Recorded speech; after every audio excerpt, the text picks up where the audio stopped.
খেতে এবং খাওয়াতে আমার খুবই ভালো লাগে। এইভাবে কাইটা কাইটা যদি এক্সের মাথাটা খাইতে পারতাম, ও যে শান্তি লাগতো।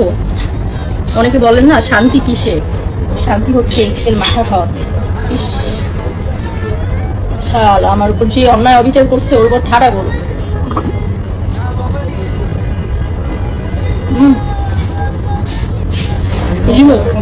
ধরো এটা তোমার এক্সের মাথা, এটা তুমি কেটে কেটে খাও।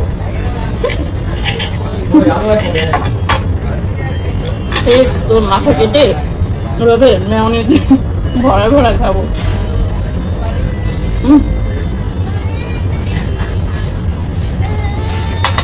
আমার এক্স ছিল তার ছিলাম মেন্টাল, হাফ মেন্টাল, ও না সরি ফুল মেন্টাল। ওর মাথার তার কয়েকটা ছিঁড়া ছিল। তো যাই হোক, আমাদের একসাথে মুভিও দেখার কথা ছিল। তাহলে আমার কি জানি, ও প্রেশার কুকার মুভি দেখার কথা ছিল, ও আমার প্রেশারই নিতে পারে না, আগেই ভাবছে প্রিয় খেলতে হবে বাকি হয়, এখনো তো শুরুই হয়নি।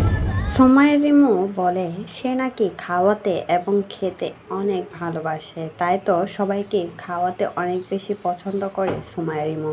আর এদিকে তার ছেলে একটা আইসক্রিম কেনার জন্য তার বাবার কাছে বায়না ধরেছিল, আর তার বাবা তাকে মারধর করে কান্নাকাটি করছে। অনলাইনে এসে ছোট বাচ্চাটা শুধুমাত্র বাবার কাছে একটা আইসক্রিমই তো চেয়েছিল, কিন্তু সেই টাকাটাও তার বাবার কাছে নেই। কারণ সুমাইয়া রিমুর মতো তো মানিক এরকম ইনকাম করে না, সেজন্য সুমাইয়া রিমুর হাজব্যান্ড এখন আর কিছুই নেই তার কাছে, তাই তো ছেলেকে একটা আইসক্রিম পর্যন্ত কিনে দিতে পারে না।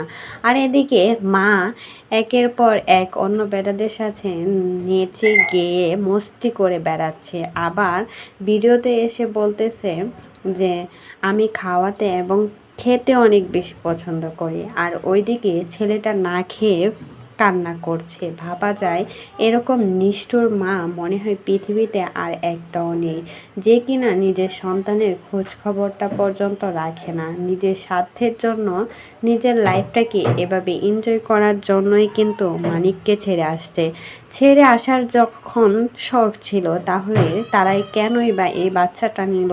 বাচ্চাটার তো এখন কত পরিমাণের কষ্ট, দেখেও কিন্তু খারাপ লাগে।